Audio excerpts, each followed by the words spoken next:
శుక్లాంబరధరం విష్ణుం శశివర్ణం చతుర్భుజం ప్రసన్నవదనం ధ్యాయేత్ సర్వవిఘ్నోపశాంతయే. నమస్కారం గురువుగారు. చిరంజీవ రావయా రాజారా, ఏమని చాలా పెందలాడే వెళ్తారా? ఇవాళ ఆదివారం కదండి, టూరిస్టులు జాస్తి. మీ దేవుడికి దండం పెట్టుకుని వెళ్తే మంచి గిరాకీలు దొరుకుతాయి. మా దేవుడా? అవునండి, ఇంకా చెక్కుతున్నారుగా. పూర్తయ్యేదాకా మీ దేవుడు, ఆ తర్వాతే మా దేవుడు. అసలు ఈ రాతిలో దేవుడు ఉన్నాడా? నమ్మిన వాళ్ళకు ఉంటాడు బాబు, కానీ నాకు మాత్రం అనుమానం. సరే, ఈ ఫోటో ఎవరిది? తమది. ఏది? దాని మీద ఉమ్మే. అయ్యో అమ్మమ్మ, ఏ ఇది కాగితం మొక్కేగా, ఇందులో ఉన్నది నా బొమ్మే గాని నేను కాదుగా బాబు. ఈ కాగితంలో నేనుండగా ఆ రాత్రిలో దేవుడు ఎందుకున్నాడు? క్షమించండి, తెలియక ఏమో మాట్లాడాను. అబ్బా, ఎంత పెద్ద దేవుడు, కానీ బీదవాళ్ళ దేవుడండి. ఓ దేవుడైతే పువ్వులు పళ్ళు దక్షిణ అన్నీ ఇవ్వాలి, కానీ ఈ దేవుడికి మాత్రం ఒక దండం పెట్టి 2 గుంజీలు తీస్తే చాలు, వరాలిస్తాడు.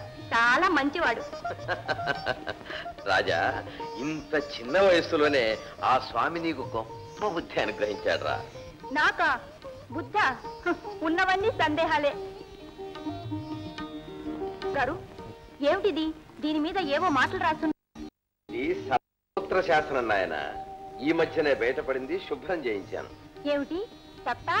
సప్తసూత్ర శాసనం అంటే 7 నీతులు, 7 జీవితగిన అనుభవాలను దాచి వడబోసి రాసిన సత్యాలు బాబు. ఇవి ఎప్పుడో ఒకప్పుడు ప్రతి వాళ్ళకి అనుభవిస్తాయి.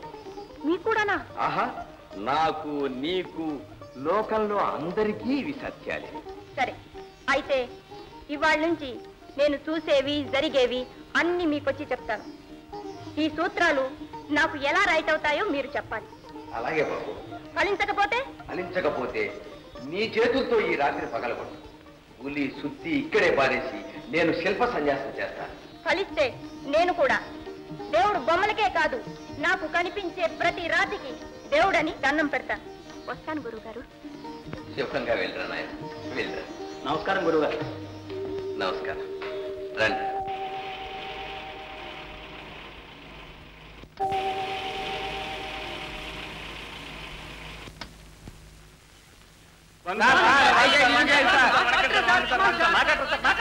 తమకు తెలుగు తెలుసునా? తమిళ్ తెలియమా?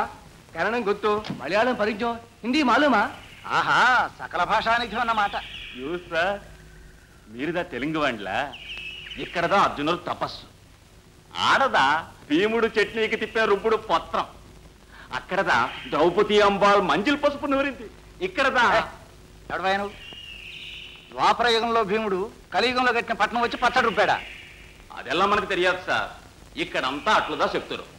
1 రూపాయి గైడు అట్లుదా చెప్తాడు, 10 రూపాయి గైడు అట్లుదా చెప్తాడు. నేను 8 నాదిగా చెప్తాను సార్. సరే సార్, దయచేయండి. అమ్మగారు నమస్కారం, బాబుగారు నమస్కారం. రండి రండి, ఈ ఊరు చరిత్ర అంతా నేను చెప్తాను, అన్ని శిల్పాలు చూపిస్తాను. మీరేమిచ్చినా సరే. తెలుగు పిల్లాడండి, ఎంత చక్కగా మాట్లాడుతున్నాడు. అది సరే, నేను తెలుగు వాళ్ళని ఎట్ట గుర్తుపెట్టావు అబ్బాయి? అయ్యా, మహాలక్ష్మి లాంటి అమ్మగారిని చూశాను, ఆంధ్ర విష్ణువుల 6 అడుగులు పొడుగ్గా దర్జాగా ఉన్న మిమ్మల్ని చూశాను, పొందూరు ఖద్దరు గుంటూరు కట్టు చూశాను. ఆరిని ఇల్లు బంగారంగాను. మీ కారు మీద ఏపీజీ నంబర్ చూశాను. ఏపీజీ అంటే గుంటూరే కదండి. నీ పేరేమిటి బాబు? బాలరాజమ్మ. ఇక్కడంతా రాజా అని పిలుస్తారు. అది సరే, ఈ ఊరిని గురించి నీకేం తెలుసో చెప్పు చూద్దాం. 1200 ఏళ్ల క్రితం ఈ రాజ్యాన్ని పల్లవరాజు మహేంద్రవర్మ పాలించాడు. ఆయన కొడుకు నరసింహవర్మ. ఆయనకు మామల్ల అని బిరుదుండేది. ఆయన కట్టించిన ఈ పట్నానికి మామల్లపురం అని పేరొచ్చింది. ఒకప్పుడు ఇది పెద్ద రేవు పట్నం.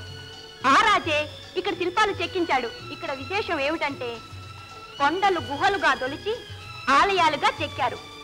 ఒక మండపంలో స్తంభాలు శిల్పాలు అన్ని ఒకటే ఏకాండి రాయి. ఇలాంటిదే మన బెజవాడ మొగల్ రాజపురంలో ఉంది.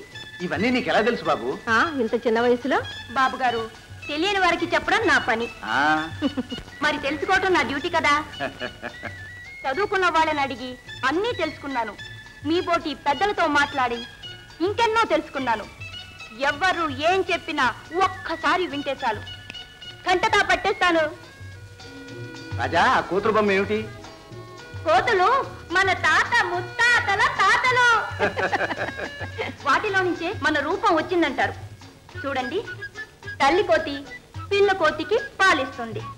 తండ్రి కోతి ఆవిడ తలలో పేలు నొక్కుతోంది. మగవాడికి ఆడదానికి ఇష్టమైనది బిడ్డ. ఆ బిడ్డ కోసం వాళ్ళు కలిసి ఉంటారు. అందరూ ఇలాగే ఒకరికొకరు సాయం చేయాలనేదే ఆ కోతి బొమ్మ నీతి. ఎంత చక్కగా చెప్పాడు సార్. కోతి జాతి మనకు రూపం ఇచ్చింది, గుణం ఇచ్చింది, కానీ ఒక్కటి మాత్రం ఇవ్వలేదు సార్. ఏమిటది? అదే ఐకమత్యం సార్. అది కూడా ఇచ్చుంటే ఇన్ని కొట్లాటలు యుద్ధాలు రావు కదండి. రాజా అవ్వా, అదేమిటి రాజా, మీ అవ దగ్గరే డబ్బులు ఇచ్చుకుంటున్నా? ఈవిడ ఈ ఊరందరికీ అవ్వే. మా రాజా చెయ్యి మంచిదమ్మా. ఈవిడ చేతి బోని అయితే గంపిట్టే ఖాళీ అయిపోద్ది. కలిసిరందల్లాడు తల్లికి ఆ మహారాజు పోయాక మంచం పట్టింది. ఈ పసిగందు చదువు మానేసి ఇలాగే రూపాయి అర్ధ గడించి ఇల్లు గడుపుతున్నాడమ్మా. ఆడిల్లే కాదు, ఆడి మామ పిల్లల్ని కూడా పోషిస్తున్నాడు. అయ్యో పాపం, అలాగా? నువ్వు పో అవ్వా. రండి సార్, పంచరథాలు చూద్దాం.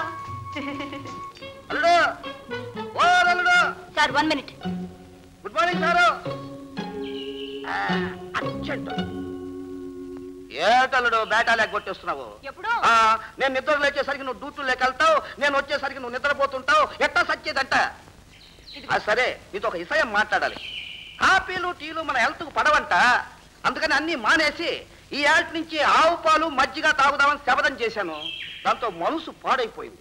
చూడలుడు, రోజు టీకి 20 పైసలు, బీడీలకు 10 పైసలు, 30 పైసలు ఇస్తావు కదా.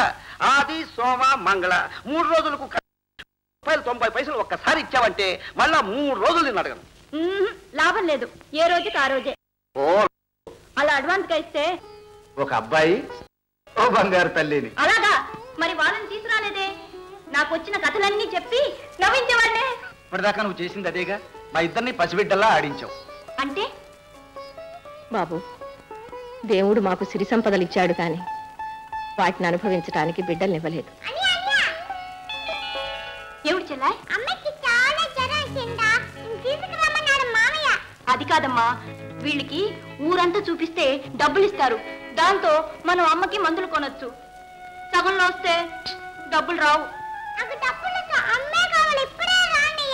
బాబు రాజా, కష్టపడితే ఇవాళ కాకపోతే రేపైనా డబ్బు సంపాదించవచ్చు.